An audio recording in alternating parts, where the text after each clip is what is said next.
Hello and welcome to the big debate. Now, they're a key part of a school's makeup, from the way they raise their children to getting involved in administration. Parents set the tone of a school. But all teachers have stories about disengaged or uncaring parents, as well as pushy or even violent ones.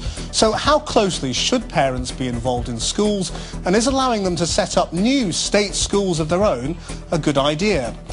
So how involved should parents be in the running of schools? In general terms, Toby.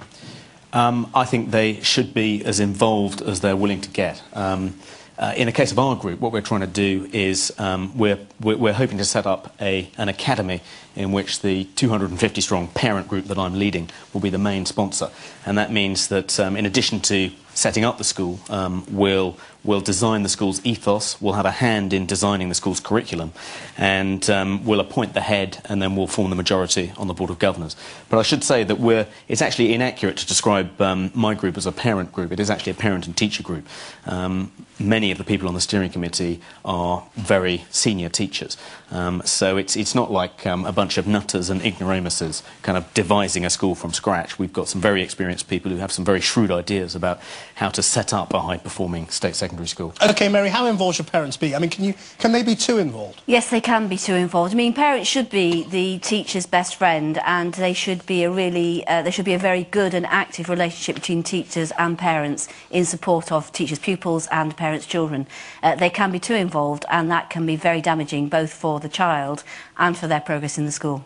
Rachel Wolfe, can parents be too involved? Oh, I think there are different kinds of involvement, and there's whether a parent should be allowed to do absolutely anything with the school their child goes to, and clearly teachers should be protected and there should be limits to that.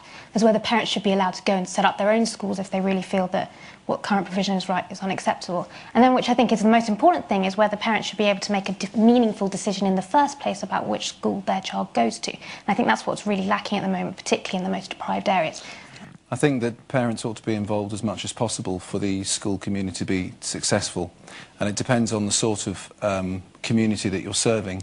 Many parents that we work with have had a very unsuccessful experience of school themselves, so what we want to be able to do, invite them to work with partnership as much as possible and provide as much information as possible so they don't feel marginalised in the process of their child's education. But I think it's really important to make the distinction between parental involvement in schools and parental engagement in their children's learning or education, because actually they're two entirely different things. And new technology and regulation are changing the relationship between teachers and parents. So is there a limit to how involved parents should be? It's now possible for parents to monitor almost every aspect of their child's education and school life.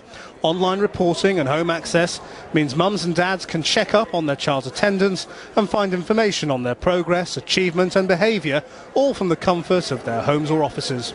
There are parents who are far too pushy and are at the school gates writing emails, wanting responses to things all the time, and that is extremely annoying. I actually think that constitutes a waste of head teachers and teachers' time, which to me is as serious as wasting police time.